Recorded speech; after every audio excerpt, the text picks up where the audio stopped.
Welcome to the tech geek junction. तो जैसा कि हम बताए थे कि आपको ये कंप्यूटर नेटवर्क AKTU की एक सीरीज चल रही है जिसका सब्जेक्ट कोड है BCS603। आज हम लाए हैं यूनिट 3 का पार्ट 1, ठीक है। और यूनिट 3 का नाम है नेटवर्क लेयर। तो जैसा कि हम लोग OSI मॉडल पढ़े थे, OSI मॉडल में हम लोग को टोटल 7 लेयर्स थे। Application, presentation, session, transport, network, ठीक है। और फिर इसके बाद हम लोग का था डेटा लिंक और फिर था फिजिकल लेयर, ठीक है। तो जैसा कि मैं बात करता हूँ, ये जो ट्रांसपोर्ट लेयर है, ट्रांसपोर्ट लेयर जो होता है वो end to end reliable communication का काम करता है। और जब रिलायबल हट जाता है तो हम लोग उसको बोलते हैं नेटवर्क कम्युनिकेशन, ठीक है, यानी नेटवर्क लेयर, ठीक है।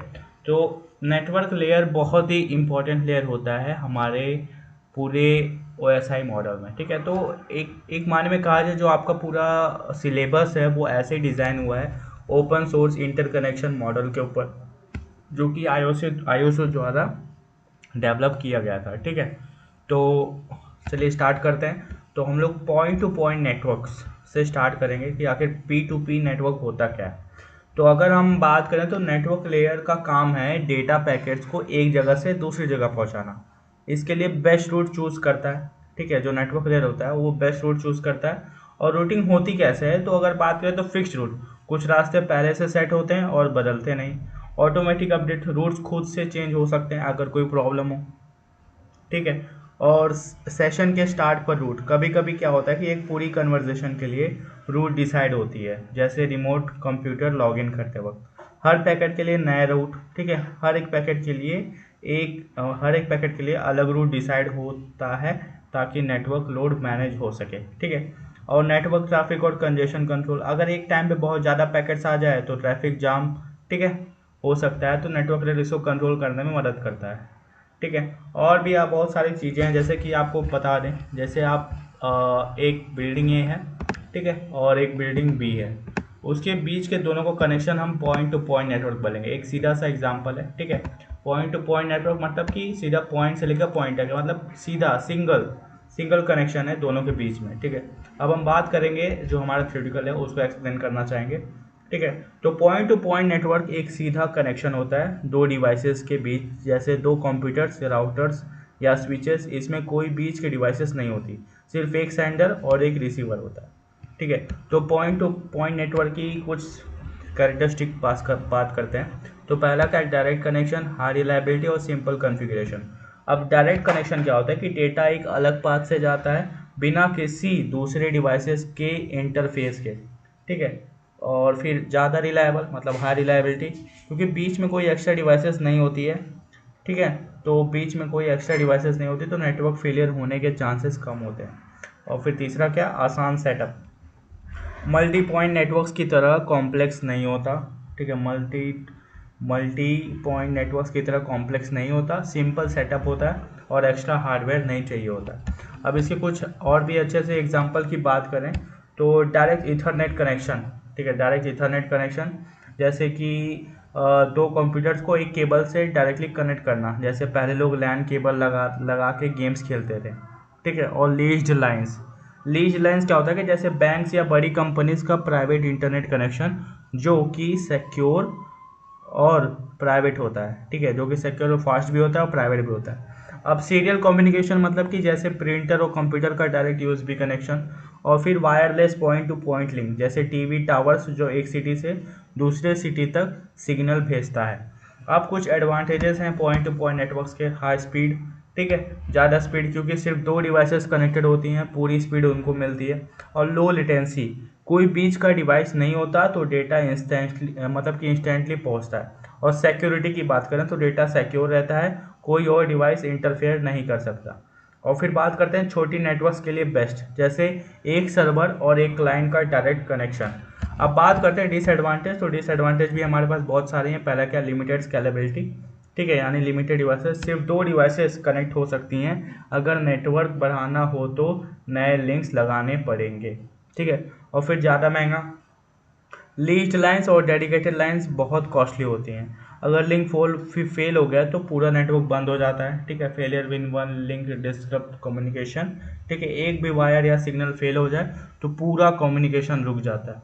और फिर आखिर बात करते हैं यूज़ क्या होता है, मतलब कि एप्लीकेशंस क्या है इसके। तो एप्लीकेशंस की बात करें तो पहले क्या, टेली कम्युनिकेशन नेटवर्क्स, जैसे दो लैंडलाइन फ़ोन्स का डायरेक्ट कनेक्शन, ठीक है। और फिर कॉर्पोरेट सिक्योर कम्युनिकेशन, जैसे बैंक्स या आईटी कंपनी जो प्राइवेट लीज लाइंस यूज़ करती हैं उनके लिए। और रिमोट ऑफिसेस कनेक्टिविटी, जैसे माउंटेन एरियाज या विलेजेस में इंटरनेट सिग्नल भेजना। और फिर क्या, हाई स्पीड डेटा ट्रांसफ़र, जैसे डेटा सेंटर्स में डायरेक्ट सर्वर्स को कनेक्ट करना for fast storage and retrieval.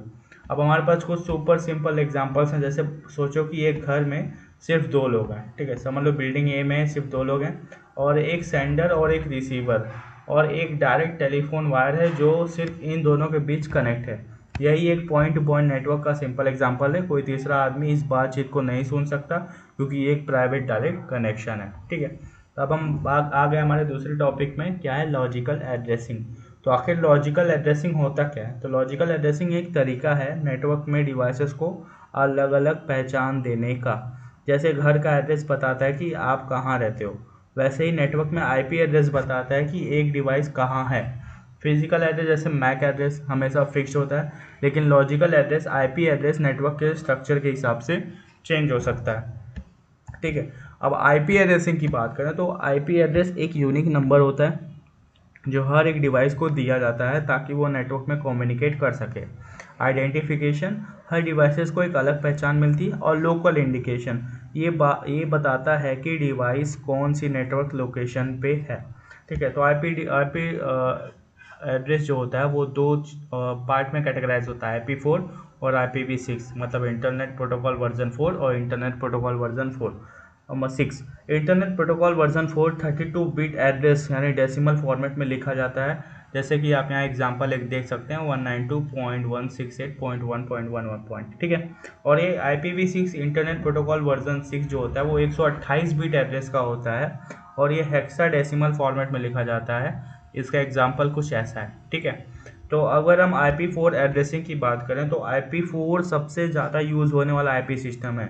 इसका फॉर्मेट 4 नंबर्स का होता है जो डॉट से सेपरेट होते हैं।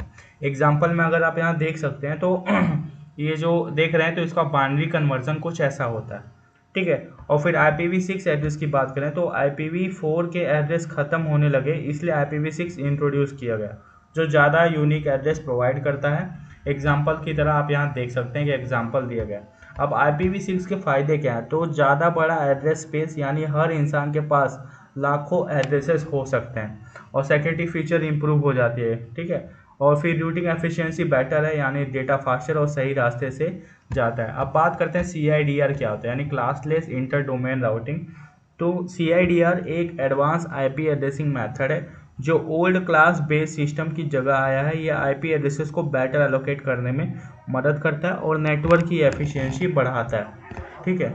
अब ये CIDR के कुछ नोटेशंस होते हैं। CIDR में IP एड्रेस के बाद एक सफिक्स होता है जो सबनेट मास्क दिखाता है, ठीक है। तो यहाँ पर आप देख रहे होंगे तो ये जो हमारे पास IP एड्रेस एक दिया गया है तो बाय 24, यहाँ जो बाय 24 मीन्स मतलब है सबनेट मास्क, जो कि कुछ हमारा ऐसा होता है, ठीक है। अभी सबनेट मास्क आगे जाके देखें कि सबनेट मास्क होता क्या है, ठीक है। अब CIDR के कुछ फ़ायदे होते हैं। पहला क्या, IP एड्रेस का efficient use, unnecessary IP address waste नहीं होते हैं, ठीक है। और फिर क्या, फ्लेक्सिबल सबनेटिंग, आप अपनी ज़रूरत के हिसाब से सबनेट बना सकते हो। और फिर बेटर राउटिंग, ठीक है। CIDR नेटवर्क ट्रैफिक को मैनेज करता है और राउटिंग टेबल्स के साथ साइज़ छोटा करता है, ठीक है। इसके कुछ और भी एग्जांपल्स हो जाए कि एक मोहल्ले में नेटवर्क में घर डिवाइसेस हैं, ठीक है। और हर घर के एक यूनिक एड्रेसेस होता है, जैसे IP एड्रेस जो बताता है कि वो कहाँ है। अब इसमें IP4 एड्रेसेस एक 4 नंबर का एड्रेस है, जैसे हाउस नंबर 192, स्ट्रीट 168, ब्लॉक 10 और सिटी 5। अब IPv6 एड्रेस एक बड़ा एड्रेस है जो फ्यूचर के लिए बना है, जैसे हाउस नंबर 201, कॉलोनी DB8 और स्ट्रीट ये और सिटी इतना, ठीक है। तो CIDR सबनेट मास्क एक कॉलोनी का जिप कोड जैसे होता है जो बताता है कि कौन से हाउसेस एक ग्रुप में आते हैं। मतलब IP एड्रेसिंग एक तरीका है हर डिवाइस को एक यूनिक घर का पता देने का ताकि वो सही जगह पे पहुंच सके। ठीक है, अब बेसिक इंटर नेटवर्किंग क्या होता है? तो इंटर नेटवर्किंग का मतलब होता है कि मल्टीपल नेटवर्क्स को कनेक्ट करके एक बड़ा और यूनिफाइड सिस्टम बनाना। ठीक है, और ये डिफरेंट नेटवर्क आर्किटेक्चर्स के बीच कम्युनिकेशन इनेबल करता है, जो राउटिंग, एड्रेसिंग और नेटवर्किंग प्रोटोकॉल्स का यूज़ करके पॉसिबल होता है। अब एड्रेसिंग रिजोल्यूशन प्रोटोकॉल क्या होता है? एआरपी। ठीक है, तो अगर अब एआरपी का फुल फॉर्म तो एड्रेसिंग रिजोल्यूशन प्रोटोकॉल है, जो आईपी एड्रेस को मैक एड्रेस में मैप करता है। ठीक है, मैपिंग का काम करता है। तो एआरपी का काम क्यों ज़रूरी है? नेटवर्क में डेटा पैकेट्स को भेजने के लिए मैक एड्रेस चाहिए होता है, लेकिन हमें सिर्फ आईपी एड्रेस पता होता है। एआरपी आईपी को मैक से मैच करता है ताकि कम्युनिकेशन हो सके। और एआरपी काम कैसे करता है? सेंडर एआरपी रिक्वेस्ट भेजता है। ठीक है, जैसे सेंडर जो भेजता है, एआरपी रिक्वेस्ट भेजता है कि मुझे 192 पॉइंट ऐसे कुछ करके का मैक एड्रेस चाहिए। तो रिसीवर एआरपी रिस्पॉन्स भेजता है, मेरा मैक एड्रेस डैश डैश है। ठीक है, मेरा मैक एड्रेस डैश डैश है। तो सेंडर अपने एआरपी कैश में सेव कर लेता है ताकि अगली बार डायरेक्ट यूज़ हो सके। ठीक है, अगर और एग्जांपल की बात करें तो अगर कंप्यूटर ए, ठीक है, अगर कंप्यूटर ए का आईपी एड्रेस ये है और कंप्यूटर बी का आईपी एड्रेस ये है। ठीक है, तो वो डेटा भेजना चाहता है तो पहले एआरपी का यूज़ करके बी का मैक एड्रेस फाइंड करेगा और फिर डेटा सेंड करेगा। इसमें मैक एड्रेस पहले फाइंड करेगा और फिर बी को डेटा सेंड करेगा। अब इंटर नेटवर्किंग के पहले तीन मेन यूनिट्स होते हैं: इंट्रानेट, एक्सट्रानेट और इंटरनेट। अब इंट्रानेट क्या होता है कि प्राइवेट इंटरनल नेटवर्क। ठीक है, इंट्रानेट एक प्राइवेट और सिक्योर नेटवर्क है जो सिर्फ ऑर्गेनाइजेशन के अंदर ही काम करता है। ठीक है, इसके कुछ फीचर्स होते हैं। पहला क्या? सिर्फ जो है इंटरनल एम्प्लॉयज़ यूज़ कर सकते हैं। लोकल सर्वर्स का यूज़ होता है ताकि सिक्योरिटी बेटर हो। और एग्जांपल जैसे किसी कंपनी का एचआर पोर्टल या इंटरनल ईमेल सिस्टम, ये इंटरनेट का एग्जांपल है। अब एक्सट्रानेट की बात करें तो लिमिटेड एक्सटर्नल एक्सेस। एक्सटर्नेट जो होता है कि एक इंट्रानेट का एक्सटेंडेड वर्जन है जिसमें कुछ एक्सटर्नल लोग भी एक्सेस ले सकते हैं, जैसे बिजनेस पार्टनर या सप्लायर्स। इसके फीचर्स होते हैं जैसे सिक्योर कम्युनिकेशन के लिए ऑथेंटिकेशन रिक्वायर होता है और बिजनेस के वेंडर्स या क्लाइंट्स लिमिटेड एक्सेस ले सकते हैं। एग्जांपल जैसे कोई सप्लायर या कंपनी के इन्वेंट्री सिस्टम देख सकता है। अब इंटरनेट की बात करें तो आखिर इंटरनेट तो सभी लोग जानते ही हो, यानी ग्लोबल नेटवर्क है।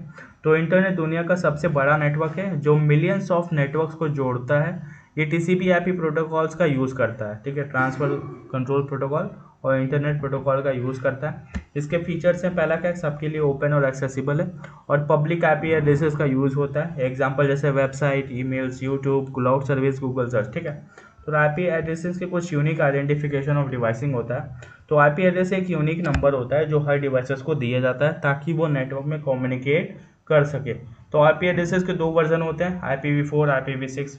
ऊपर भी देख चुके हैं, तो IPv4 32 बिट का होता है और IPv6 128 बिट का होता है। ठीक है, और यहाँ पर जो आप देख रहे हैं तो IPv4 एड्रेसेस क्लास समझना हम लोग डायग्राम के साथ समझते हैं। तो यहाँ पर आप जो देख रहे हैं और इसके 5 क्लास होते हैं IPv4 के।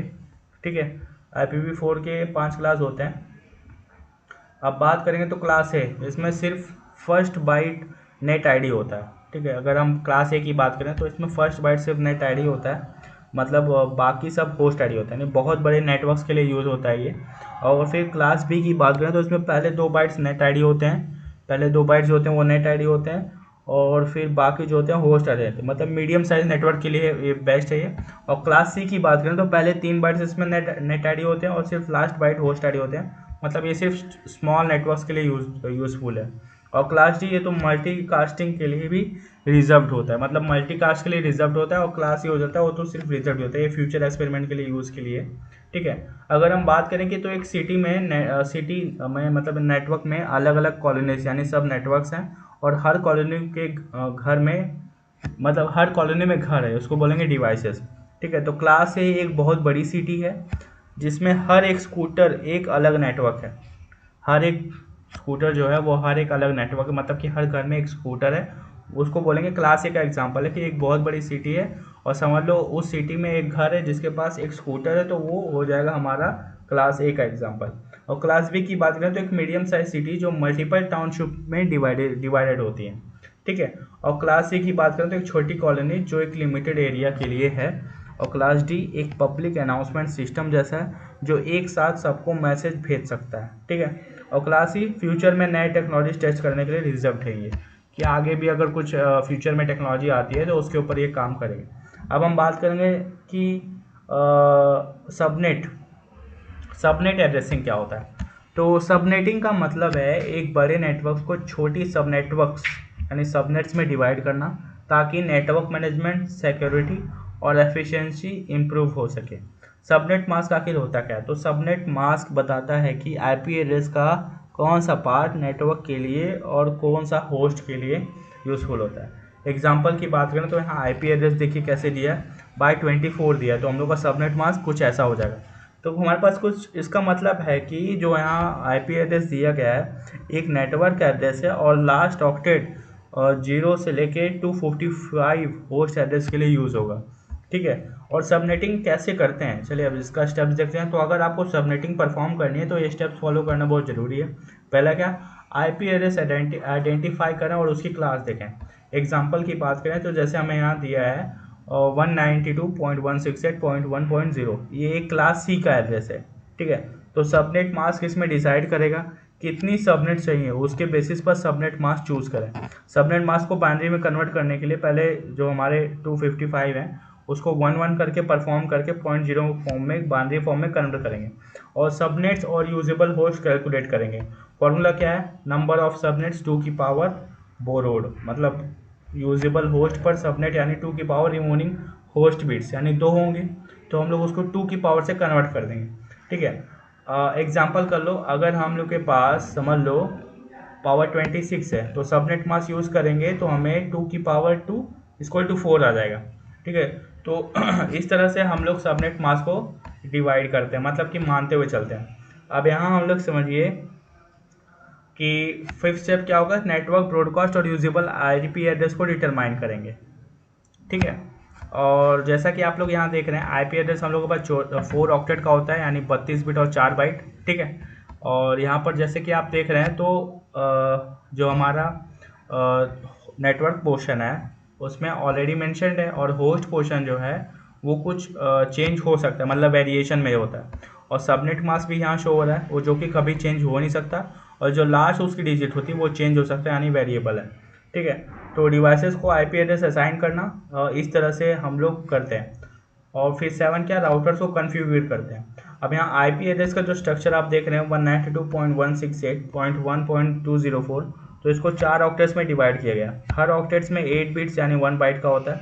तो बाइनरी कन्वर्जन भी दिखाया गया है ताकि समझने में आसानी हो, ठीक है।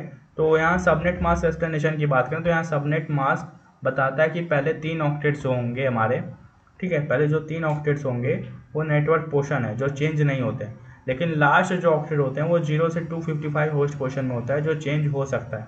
और फिर जो डिफ़ॉल्ट गेटवे देखते हैं यानी राउटर आईपी एड्रेस, तो डिफ़ॉल्ट गेटवे में जो 192.168 दिया गया है ये जो राउटर का डिफ़ॉल्ट आईपी होता है, ये नेटवर्क के अंदर कम्युनिकेशन के लिए यूज़ होता है। तो अगर आसान भाषा में समझे तो सबनेटिंग बड़े नेटवर्क्स को छोटे सबनेट्स में डिवाइड करने का तरीका है जो बेटर मैनेजमेंट और सिक्योरिटी देता है। सबनेट मास्क बताता है कि आईपी एड्रेस में नेटवर्क और होस्ट कौन सा पोर्शन है, और सबनेटिंग के लिए हमें आईपी एड्रेस की क्लास और सबनेट मास्क और यूजेबल होस्ट कैलकुलेशन करना पड़ता है, ठीक है। अब हम पढ़ेंगे CIDR यानी क्लासलेस इंटर डोमेन राउटिंग, ठीक है।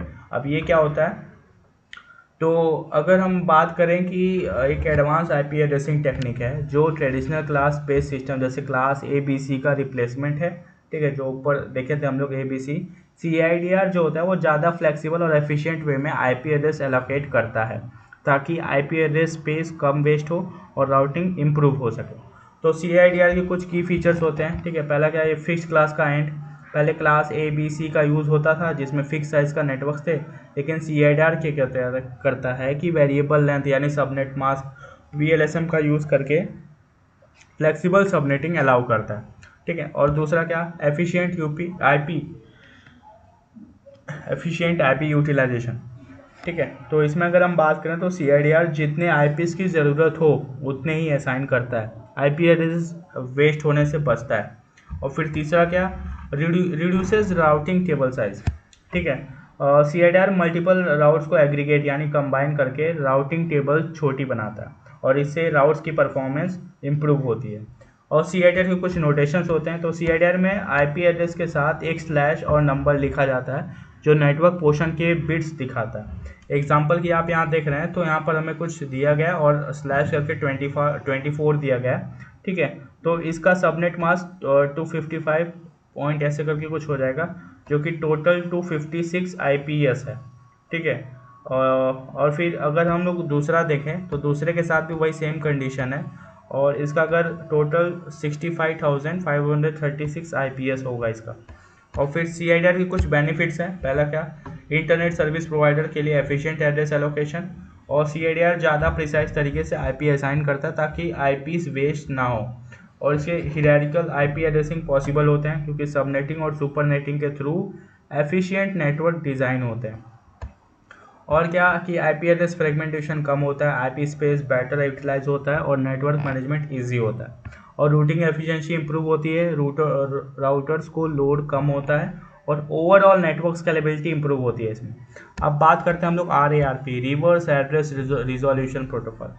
अब ये क्या है कि बात करें हम लोग कि RARP एक नेटवर्क प्रोटोकॉल है जो किसी डिवाइसेस के मैक एड्रेस से उसका IP एड्रेस फाइंड करने के लिए यूज़ होता है, ठीक है।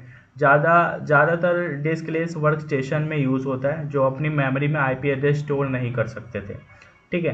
तो RARP के कुछ की फीचर्स होते हैं। तो पहला क्या कि कोई भी डिवाइसेस अपना IP एड्रेस डिनामिकली एक RARP सर्वर से ले सकता है, और मेनली डिस्कलेस डिवाइसेस यूज़ करते हैं जो स्टैटिक IP स्टोर नहीं कर सकते, और ये OSI मॉडल के लेयर 2 यानी डेटा लिंक लेयर पे काम करता है, और सिर्फ लोकल नेटवर्क्स के अंदर काम करता है, इसे लोकल सबनेट के बाहर IP रिजॉल्व नहीं कर सकता।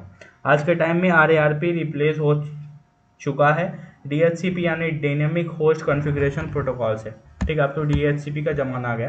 तो RARP कैसे काम करता है, वर्किंग प्रोसेस की बात करें तो पहले क्या कि डिवाइसेस बूट होती है, मतलब जब एक डिस्कलेस वर्क स्टेशन बूट होता है तो उसके पास कोई असाइंड IP एड्रेस नहीं होता, तो RARP रिक्वेस्ट ब्रॉडकास्ट होता है। ये अपना मैक एड्रेस लेकर एक RARP रिक्वेस्ट भेजता है जो सारे RARP सर्वर्स तक पहुंचता है। अब RARP सर्वर रिक्वेस्ट को रिसीव करता है, मतलब रिसीवर के मतलब कि जितने हमारे RARP सर्वर हैं एक पास एक डेटाबेस होता है जिसमें मैक एड्रेस और उनके कॉरेस्पॉन्डिंग IP स्टोर्स होते हैं, ठीक है, ऑटोमेटिकली स्टोर हो जाते हैं। और RARP सर्वर IP एड्रेस ढूंढता है कि कौन सा इसको IP देना है, तो सर्वर चेक करता है कि उस मैक एड्रेस के लिए कोई IP अवेलेबल है या नहीं। तो RARP रिप्लाई यूनिकास्ट भेजता है, अगर IP मिल गया तो सर्वर एक रिप्लाई भेजता है कि जिसमें उस डिवाइस का IP एड्रेस होता है।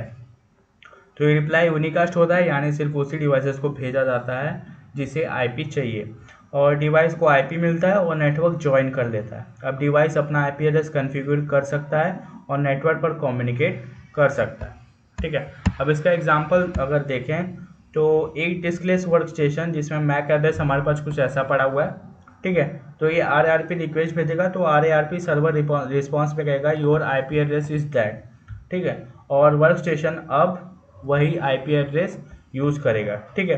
तो RARP कुछ लिमिटेशन है कि ये एक डेडिकेटेड RARP सर्वर की ज़रूरत होती है, ठीक है। ये सिर्फ लोकल नेटवर्क के अंदर ही काम करता है, कोई एक्स्ट्रा नेटवर्क कॉन्फ़िगरेशन जैसे DNS गेटवे प्रोवाइड नहीं करता। और फिर अगर बात करें तो ये बूट और DHCP ने RARP को रिप्लेस कर दिया है, RARP का ज़माना ही चला गया। तो अगर आसान भाषा में समझे तो CIDR एक फ्लेक्सिबल और एफिशिएंट IP एड्रेसिंग सिस्टम है जो ट्रेडिशनल क्लास ABC को रिप्लेस करता है। RARP एक पुराना प्रोटोकॉल है जो किसी डिवाइसेस के मैक एड्रेसेस से उसका IP एड्रेस ढूंढने के लिए यूज़ होता है, ठीक है। तो आज के टाइम में DHCP यूज़ होता है जो ज़्यादा फ्लेक्सिबल है और ज़्यादा नेटवर्क कॉन्फ़िगरेशन प्रोवाइड करता है। तो अगर और भी इसको अगर डिटेल में समझा जाए तो यहाँ देख रहे होंगे आप कि पहले क्या होता था कि RARP रिक्वेस्ट ब्रॉडकास्ट करता था, तो वो ऑलरेडी बता दिया करता था कि आपका IP है, आप यही IP यूज़ कर सकते हैं, ठीक है। तो उस तरह से डायग्रामेटिकली आप रिप्रेजेंटेशन दिया है कि यहाँ RARP का सर्वर है और ये होस्ट है, तो इसने रिक्वेस्ट किया तो यहाँ पर जो जितने सारे रिक्वेस्ट किए गए हैं उनके वो अपना IP एड्रेस अलॉट करके होस्ट को दे रहा है, ठीक है। और फिर से यहाँ रिप्लाई करते हुए होस्ट को IP एड्रेस प्रोवाइड कर दिया गया। ठीक है। और फिर अगर हम बात करें डिनामिक होस्ट कॉन्फ़िगरेशन की, यानी DHCP, जो कि RARP को उसने रिप्लेस किया है। तो DHCP जो है कि एक नेटवर्क प्रोटोकॉल है जो डिवाइसेस को ऑटोमेटिकली IP एड्रेस और नेटवर्क कॉन्फ़िगरेशन सेटिंग असाइन करता है। ये मैनुअल IP कॉन्फ़िगरेशन की ज़रूरत को ख़त्म करता है और एफिशिएंट एड्रेस मैनेजमेंट इंश्योर करता है।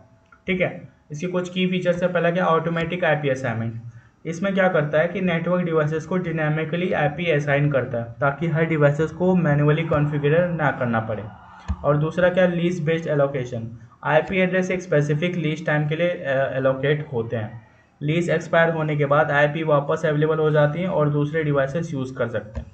ठीक है। अब ये provides additional network information, subnet mask, default gateway, DNS servers और भी नेटवर्क सेटिंग्स असाइन करता है।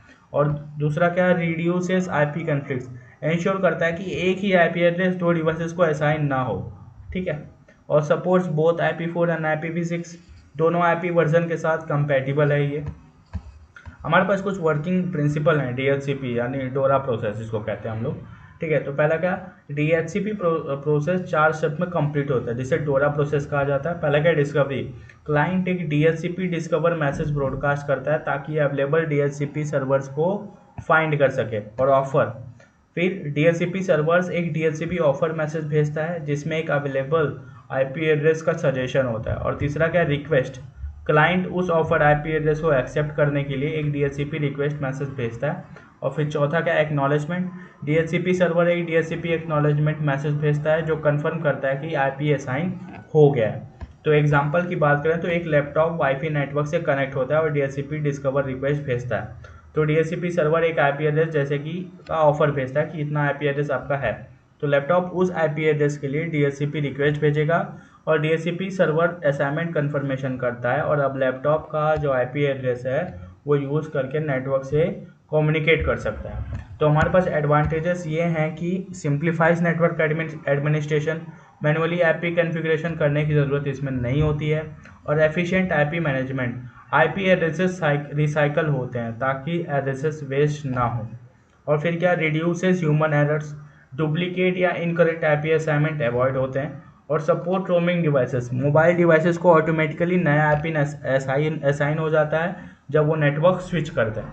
और फिर हमारे पास इसमें कुछ लिमिटेशंस भी हैं। पहले क्या है, डिपेंडेंसी ऑन DHCP सर्वर, अगर सर्वर फेल हो जाए तो डिवाइसेस IP नहीं ले सकती हैं। और फिर क्या, सिक्योरिटी रिस्क, अनऑथराइज यानी रोग DHCP सर्वर्स गलत IP सेटिंग असाइन कर सकते हैं। और फिर क्या, not suitable for fixed IP requirement, server या नेटवर्क प्रिंटर्स के लिए स्टैटिक IP बेटर होता है। ठीक है। तो जैसा कि आप यहाँ देख रहे हैं कि एक अकेला DHCP सर्वर सभी कंप्यूटर्स को IP एड्रेस असाइन कर देता है। अब हम लोग देखेंगे ICMP, internet control message protocol. तो ये एक नेटवर्क लेयर प्रोटोकॉल है जो एरर रिपोर्टिंग, डायग्नोस्टिक और नेटवर्क ट्रबल शूटिंग के लिए यूज़ होता है। ये नेटवर्क डिवाइसेस को नेटवर्क रिलेटेड इश्यूज कम्युनिकेट करने में मदद करता है। तो हमारे पास इसके कुछ की फीचर्स हैं। पहला क्या, एरर रिपोर्टिंग। ठीक है। तो सेंडर को बताता है कि कोई पैकेट डिलीवरी इशू हो रहा है। और दूसरा क्या, डायग्नोस्टिक, नेटवर्क ट्रबल शूटिंग के लिए यूज़ होता है, एग्जांपल जैसे पिंच और कमांड्स। और कनेक्शन लेस प्रोटोकॉल, IP के साथ काम करता है पर कोई डायरेक्ट कनेक्शन इस्टेब्लिश नहीं कर पाता। और क्या, operates at the network layer, routers और होस्ट के बीच कम्युनिकेशन इनेबल करता है। और कैरियर नो यूज़र डेटा, सिर्फ कंट्रोल मैसेज भेजता है, एक्चुअल डेटा नहीं। ठीक है। और फिर इंटीग्रेट पार्ट ऑफ IP क्या, नेटवर्क मैनेजमेंट के लिए एसेंशियल है। और लिमिटेड सिक्योरिटी फीचर की बात करें तो ICMP का जो नेटवर्क अटैक्स है जैसे ICMP फ्लडिंग के लिए एक्सप्लॉइट किया जा सकता है। तो यहाँ पर आप कुछ जनरल फॉर्मेट्स देख सकते हैं कि ICMP मैसेज का फॉर्मेट कैसा होता है। तो टाइप कोड चेकसम, तो हमारा हर एक सेक्शन जो है वो 8 बिट्स का होता है। और यहाँ डेटा सेक्शन होता है जो कि सबसे बड़ा होता है और रेस्ट ऑफ द जितने होते हैं हमारे हेडर्स होते हैं।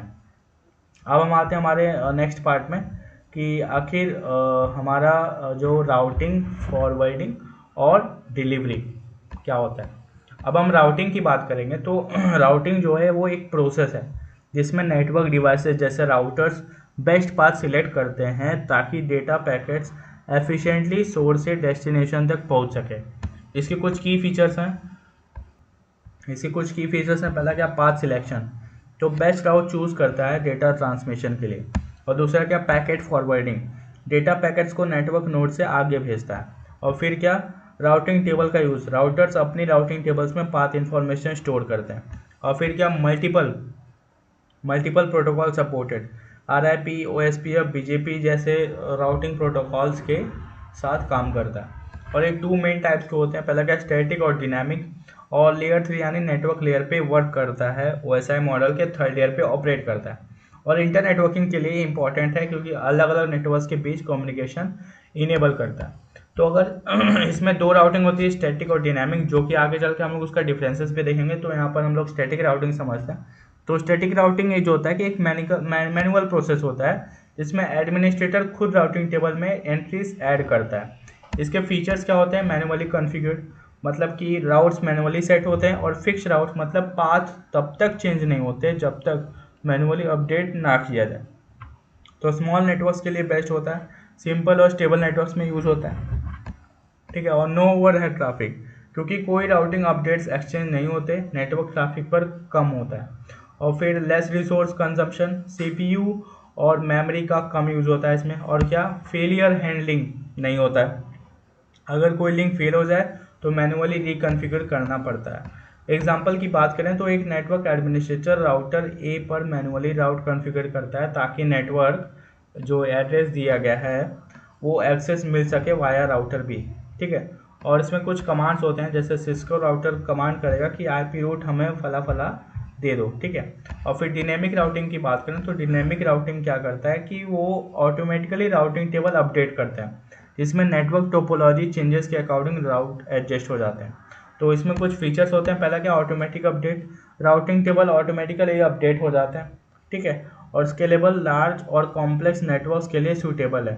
और फिर क्या, एडॉप्टिव है, मतलब कि अगर कोई लिंक फेल हो जाए तो ऑटोमेटिकली नया पाथ सिलेक्ट करता है। और consume network bandwidth, routing update network traffic बढ़ाते हैं। और मोर रिसोर्स रिक्वायर्ड, मतलब स्टैटिक राउटिंग का कंपैरिजन में ज़्यादा CPU और मेमोरी यूज़ करता है। और फिर राउटिंग प्रोटोकॉल्स का यूज़ करता है, यानी सेट ऑफ रूल्स, ठीक है, जैसे प्रोटोकॉल्स यूज़ करते हैं उसमें। और फिर इसके कुछ एग्जांपल्स देखें तो जैसे OSPF यानी open shortest path first protocol का यूज़ करके राउटिंग अपडेट होती है, ठीक है। और फिर इसके कुछ एल्गोरिदम्स भी होते हैं, पहले क्या, डिस्टेंस वेक्टर राउटिंग, ठीक है। तो routing algorithm best path decide करने के लिए यूज़ होते हैं 2 मेन टाइप्स में, डिस्टेंस और लिंक स्टेट। तो डिस्टेंस की बात करें तो राउटर अपने नेबरिंग राउटर्स को अपनी राउटिंग टेबल भेजते हैं, ठीक है। तो होप काउंट का यूज़ करता है, जैसे एग्जांपल प्रोटोकॉल की बात करें तो RIP यानी राउटिंग इन्फॉर्मेशन प्रोटोकॉल। और लिंक स्टेट राउटिंग क्या करता है कि हर राउटर को नेटवर्क टोपोलॉजी का पूरा व्यू होता है। शॉर्टेस्ट पाथ फर्स्ट यानी SPM एल्गोरिथम का यूज़ होता है। एग्जांपल की बात करें तो जैसे OSPF, ठीक है, OSPF में ओपन शॉर्टेस्ट पाथ फर्स्ट। और फिर डिलीवरी नेटवर्किंग की बात करें तो डिलीवरी का मतलब है डेटा पैकेट्स को सोर्स से डेस्टिनेशन तक पहुंचाना, ठीक है। Delivery efficiency network topology, routing और एड्रेसिंग पे डिपेंड करता है, जैसे डायरेक्ट डिलीवरी और इनडायरेक्ट। अब डायरेक्ट डिलीवरी की बात करें तो जब सोर्स और डेस्टिनेशन सेम नेटवर्क में होते हैं तो डायरेक्ट डिलीवरी होती है, जिसमें राउटर की ज़रूरत नहीं होती। इसके कुछ फीचर्स होते हैं, तो फीचर की बात करें तो सोर्स और डेस्टिनेशन सेम नेटवर्क या सबनेट में होते हैं, राउटर की ज़रूरत इसमें नहीं होती। और मैक एड्रेस यूज़ होते हैं, मोस्टली लैन में यूज़ होता है ये। एग्जांपल की बात करें तो जैसे कि कंप्यूटर का एक IP एड्रेस और दूसरे कंप्यूटर का IP एड्रेस ये है, तो कोई डेटा भेजना है तो हमारा सबनेट जो है वो सेम होगा। तो इसमें सेंडर यानी ARP जो होगा वो से डेस्टिनेशन मैक एड्रेस निकालता है और डायरेक्ट पैकेट भेज देता है। अब इनडायरेक्ट की बात करें तो जब सोर्स और डेस्टिनेशन डिफरेंट नेटवर्क्स में होते हैं तो राउटर्स का यूज़ होता है। इसके कुछ फीचर्स उसी के अपोजिट है जो डायरेक्ट होता है, ठीक है। अब फॉरवर्डिंग क्या होता है कि फॉरवर्डिंग इन नेटवर्किंग मतलब कि नेक्स्ट हॉप फॉरवर्डिंग, ठीक है। तो फॉरवर्डिंग एक प्रोसेस है जिसमें राउटर इनकमिंग पैकेट को करेक्ट आउटगोइंग इंटरफेस पर भेज देता है, ठीक है। और इसके कुछ फीचर्स होते हैं, पहला क्या, पैकेट का नेक्स्ट हॉप डिसाइड करता है और राउटिंग टेबल का यूज़ करता है। और ये लेवल 3 का पार्ट है, मतलब कि नेटवर्क लेयर का पार्ट है, ठीक है। और फिर इसके कुछ टेक्निक्स है हमारे पास, पहले क्या, नेक्स्ट हॉप फॉरवर्डिंग। इसमें क्या, नेक्स्ट हॉप फॉरवर्डिंग में राउटर सिर्फ नेक्स्ट हॉप एड्रेस स्टोर करता है, फुल पाथ नहीं, और मेमोरी एफिशिएंट रहती है और मोस्टली डिनामिक राउटिंग प्रोटोकॉल्स में यूज़ होता है, ठीक है। और दूसरा की बी की बात करें तो नेटवर्क स्पेसिफिक फॉरवर्डिंग। इसमें क्या होता है कि इंडिविजुअल होस्ट के बजाय पूरे नेटवर्क्स के लिए एक एंट्री स्टोर होती है, राउटिंग टेबल छोटी होती है। और फिर मतलब कि बहुत सी ज़्यादा एंट्रीज होने के बजाय लोग राउटर एक ही एंट्री स्टोर करता है, ठीक है। और फिर डिफ़ॉल्ट में क्या होता है कि जब किसी डेस्टिनेशन के स्पेसिफिक रूट अवेलेबल ना हो तो डिफ़ॉल्ट गेटवे यूज़ होता है। मोस्टली इंटरनेट राउटर्स में यूज़ होता है ये। और मतलब अगर किसी भी डेस्टिनेशन का राउट अवेलेबल नहीं है तो आईपी एड्रेस पर पैकेट फॉरवर्ड हो जाता है। और स्टैटिक राउटिंग और डायनेमिक राउटिंग पे डिफरेंस है। तो स्टैटिक राउटिंग जो होता है वो मैनुअली कॉन्फ़िगर्ड एडमिनिस्ट्रेटर के द्वारा मैनुअली कॉन्फ़िगर्ड होता है, और ये जो होता है वो ऑटोमेटिकली असाइन हो जाता है। और स्मॉल नेटवर्क्स के लिए बेस्ट होता है, और डायनेमिक जो होता है वो लार्ज नेटवर्क्स के लिए बेस्ट होता है। इसमें कोई एडिशनल नहीं होता ट्रैफिक वगैरह, लेकिन इसमें जनरेट हो जाती है अपने आप। और ये मतलब कि नेटवर्क फेलियर अडॉप्ट कर ही नहीं सकता क्योंकि इसमें मैनुअली काम होता है, और ये कभी कभी अडॉप्ट कर लेता है।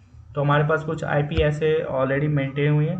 तो इस तरह से आज हम लोग अप टू डायनामिक और स्टैटिक तक इसमें आधा सिलेबस मतलब कवर कर लिए। अब नेक्स्ट पार्ट में हम लोग अप टू जो बचा हुआ है उसको पूरा ख़त्म कर देंगे, चैप्टर 2, ठीक है। तो यहाँ हम लोग स्टैटिक एंड डायनामिक राउटिंग तक आज देख ही लिए हैं, ठीक है। अब हम लोग नेक्स्ट पार्ट में पूरा देखेंगे कहाँ तक, routing algorithm, congestion and control algorithm, और IPv6 को और डिटेल में समझेंगे, ठीक है। तो इस तरह से आज हम लोग यूनिट 3 पार्ट 1 अच्छे से कवर करते हैं। अब मिलते हैं नेक्स्ट पार्ट में जिसमें हम लोग ये 3 पार्ट कवर करने वाले हैं। So till then, keep learning, keep watching, and keep growing the Tech Geek Junction. Thank you for the watching.